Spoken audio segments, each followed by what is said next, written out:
Será que essa guerra Israel contra Hamas é a batalha de Gog e Magog? É o que está descrito lá em Ezequiel 38, versículo de número 2, que diz: Filho do homem, dirige o teu rosto contra Gog, terra de Magog, príncipe e chefe de Meseque, e Tubal, e profetiza contra ele. Quem são Gog e Magog? Ezequiel 38 e 39, e o que eles têm a ver com os últimos dias. Antes de darmos alguns pensamentos sobre Gog e Magog, deixe-me começar por soletrar várias advertências. Primeiro, Deus não escolheu nos dar todos os detalhes sobre os fins dos tempos. Segundo, ao lermos sobre Gog e Magog, em Ezequiel 38 e 39, descobrimos que entender o material bíblico é bastante difícil. Vou fazer o meu melhor para sintetizar esses ensinamentos bíblicos da forma mais simples possível. Terceiro, usei nomes modernos para os territórios envolvidos. Quando falamos de Gog e Magog, estamos falando de um líder da terra da Rússia.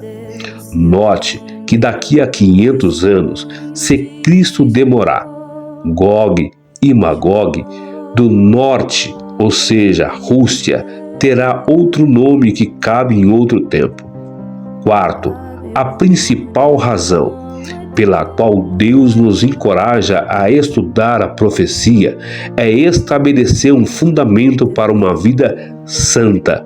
Precisamos ter nossas vidas limpas e prontas para quando a trombeta soar.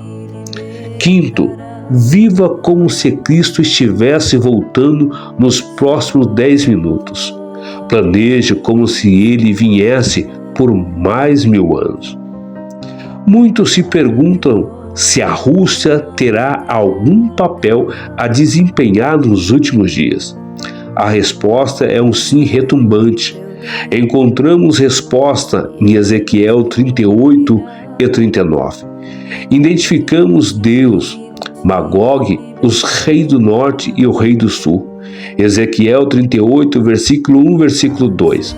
A palavra do Senhor veio a mim, filho do homem, vira o rosto contra Gog, da terra de Magog, príncipe chefe de Meseque e Tubal. Magog, Meseque e Tubal eram todos os filhos de Jafé, que era um dos 3 filhos de Noé. Jafé e a sua família brigaram para uma área da Rússia moderna. Gênesis capítulo 10, versículo 2 ao 3. Significado dos nomes Gog é uma pessoa que governa a terra de Magog, Rússia. Magog significa o príncipe de Rosh. Gog, Rosh, é a antiga palavra raiz para a terra da Rússia. Deus informa Gog e Magog em Ezequiel 38:15.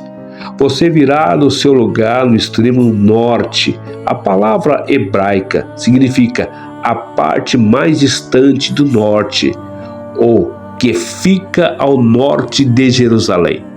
Que fica ao norte de Jerusalém é Moscou. O que é o norte da Rússia?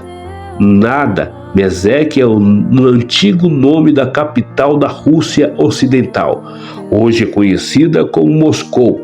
Tubal é identificado como uma cidade da Sibéria. Gog, ou Rússia, é o rei do norte. O rei do sul é uma colisão árabe-africana. Ezequiel 38, 5 e 6. Identifica o resto das nações que são arrastadas para a batalha entre Gog e Magog, contra os reis do sul, persas, etíopes e Depute, e com ele todos escudo e capacete, Gomer e todas as suas tropas, a casa de Toarga, do extremo do norte, e todas as suas tropas, muitos povos contigo. A Pérsia é a referência ao Irã moderno. Etíope descreve a atual Etiópia e as nações negras da África Central. Puti e Líbia estão localizados ao norte da África. Gomer é o povo que se estabeleceu na Alemanha. Bet Togarma, a Ásia Menor e Turquia, essas nações basicamente se alinharão com a Rússia na batalha contra o Rei do Sul e mais tarde contra o Anticristo. Algum tempo antes do início da tribulação de 7 anos, o Rei do Sul, uma colisão afro-árabe descrita em Daniel 11, se move para invadir Israel. A colisão afro-árabe inicialmente tem a vantagem, mas acaba sendo derrotado pelo Rei do Norte, ou seja, pela Rússia. Após um curto período de paz, vendo uma oportunidade de aumentar a sua dominação, Gog e Magog, Rússia e seu líder, prossegue com a sua própria invasão de Israel. No entanto, Deus não tem a intenção de permitir que Rússia tome posse da terra de Israel. O anticristo intercepta Gog e Magog e os derrota. Observe que as duas batalhas estão descritas aqui separadas por pelo menos 2.500 anos. Gog e Magog na Bíblia, em Ezequiel 38 e 39, é conhecida na hermenêutica bíblica, ou seja, na interpretação, como um duplo cumprimento. A primeira batalha são as manobras das nações durante o tempo de Ezequiel. Os eventos da primeira batalha pronunciam a segunda batalha, descrevendo os mesmos movimentos previstos por Ezequiel que ocorrerão nos últimos dias, poucos antes do início da tribulação dos 7 anos. Falando com hipérbole, uma ferramenta literária que exagera para fazer um ponto, seu Deus descreve os eventos devastadores da batalha entre Gog e Magog e o Anticristo. Veja os textos bíblicos. Ezequiel 38, versículo 1 ao versículo 4. Assim diz o soberano Senhor: estou contra você, Gog, príncipe-chefe de Meseque e Tubal. Eu vou fazer você virar, colocar gancho em suas mandíbulas e trazê-lo para fora com todo o seu exército. Ezequiel 38, 17 e 22. Naquele tempo, isso é o que acontecerá naquele dia, quando Gog atacar a terra de Israel. A minha ira arderá e será despertada, e o meu zelo irá ardente. Eu executarei o julgamento sobre ele com a praga e derramamento de sangue. Ezequiel 38, 22, 29, vai dizer: vou derramar torrentes de chuva, pedras de granizo e enxofre ardente sobre ele e suas tropas. Os peixes dos mar, as aves do céu, o pedaço do campo e toda a criatura e todos os povos da face da terra tremerão diante dele. Derramarei torrentes de chuva, pedra de granizo, enxofre ardente sobre as suas tropas, e naquele dia eu darei Gog o sepulcro no vale daqueles que viajam para o leste em direção ao mar, e ele bloqueará o caminho dos viajantes, porque Gog e todas suas hordas serão enterrados por lá. Por isso se chamará o vale de Hangog. Vemos nesses versos que parece descrever um holocausto nuclear. Fogo, enxofre, cai do céu e a terra treme. Os rostos dos soldados são invasores e derretem como cera quente. Leva 7 anos para Israel descontaminar a terra. O enterro de homens e mulheres contaminados pela radiação fere ainda mais. Milhares de soldados invasores jazem insepultos. Deus envia aves do céu para arrancar as carnes dos seus corpos. Ezequiel 38, 14 e Ezequiel 39, 1, versículo 1, versículo 7. Isso soa exatamente como um terrível festa de Deus em Apocalipse 19, a batalha do Armagedon. Novamente, essa passagem é um duplo cumprimento, desde os dias de Ezequiel até a chegada dos romanos, e em 70 depois de Cristo, Israel foi dizimado por nações após nações, cumprindo assim a profecia de Ezequiel sobre Israel. Então reconhecemos que as passagens acima são paralelas ao livro do Apocalipse, aos horrores do Armagedon. Agora, entendemos que essas passagens não são mais hipérboles, esta é o segundo cumprimento da profecia de Ezequiel. As passagens mencionadas anteriormente são palavras literais que descrevem horríveis eventos nos últimos dias. Enquanto a Rússia é destruída pelo anticristo, pouco antes do início da tribulação de 7 anos, Gog e Magog, vocês se irão reamar e participar da guerra do Armagedon. Como resultado da guerra entre o rei do norte e o anticristo, Israel está aberto a assinar um tratado de paz de 7 anos com o anticristo para protegê-los de outras invasões. Depois de 3 anos e meio, o anticristo quebra o tratado de paz, invadindo Israel, e todos os horrores do livro do Apocalipse se espalham sobre a terra.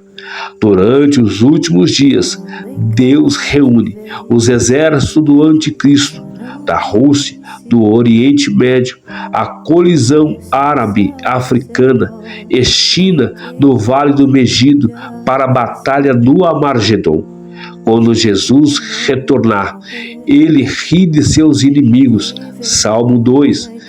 Na segunda vinda de Jesus, entra na briga e destrói as forças do anticristo, o rei do Oriente, o rei do Norte, conforme registrado em Zacarias 14, 12 e 13. Esta é a praga com a qual o Senhor ferirá todas as nações que lutarem contra Jerusalém. A carne deles apodrecerá enquanto eles ainda estiverem de pé, e seus olhos apodrecerão nas órbitas, e suas línguas apodrecerão em suas bocas. Nesses dias, as pessoas serão atingidas pelo Senhor com um grande pânico, e eles se agarrarão pela mão e atacarão uns aos outros. Por centenas de anos, os estudantes da profecia bíblica se perguntaram que tipo de praga poderia produzir uma devastação instantânea aos seres humanos. Até o advento da bomba atômica, tal coisa não era humanamente possível, mas agora tudo o que Zacarias previu pode se tornar realidade instantaneamente, em uma troca termonuclear. O propósito na segunda vinda, os judeus incrédulos de Israel verão as marcas dos pregos nas mãos, nos pés, nos lados de Jesus, e perceberão que eles crucificaram o Messias. Vai quebrar os corações. Muitos judeus então voltarão para Cristo. Zacarias capítulo 2, versículo 10. E derramarei sobre a casa de Davi e os habitantes de Jerusalém um espírito de graça e súplica, e olharão para mim, aquele que tem, e transpassaram e choraram por ele, como se chora por um filho único, e chorarão amargamente por ele, como se chora por um filho primogênito. Durante esse tempo, Deus Pai convida qualquer pessoa disposta a vir a Cristo para beijar o Filho, que é a maneira do Antigo Testamento de dizer: creia no Senhor Jesus Cristo e você será salvo. Muitos judeus vão para Cristo. As duas ceias de Deus no fim do tempo. Apocalipse 19, 17 e 18. E vi um anjo em pé do sol, que clamou em alta voz a todas as aves que voavam no ar: vinde, reuni-vos para a grande ceia de Deus, para que comais a carne de reis, generais, poderosos, de cavalos e cavaleiros, e de carne de todos os povos, livres e escravos, grandes e pequenos. A ceia das bodas do Cordeiro é descrita em Apocalipse 19:9. Então o anjo me disse: escreve isso. Bem-aventurados aqueles que são convidados à ceia das bodas do Cordeiro. Como o noivo toma a sua igreja, como a noiva é um grande momento de comunhão e louvor. Há uma imagem de palavras aqui e de todos nós temos uma escolha.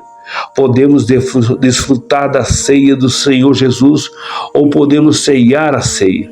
Os capítulos 20 e 22 de Apocalipse encerra a história com a destruição de Satanás e os seus seguidores, o reinado de 1000 anos de Cristo na terra e o novo céu, a nova Jerusalém, aonde nós iremos habitar para todo sempre ao lado do nosso Senhor Jesus Cristo.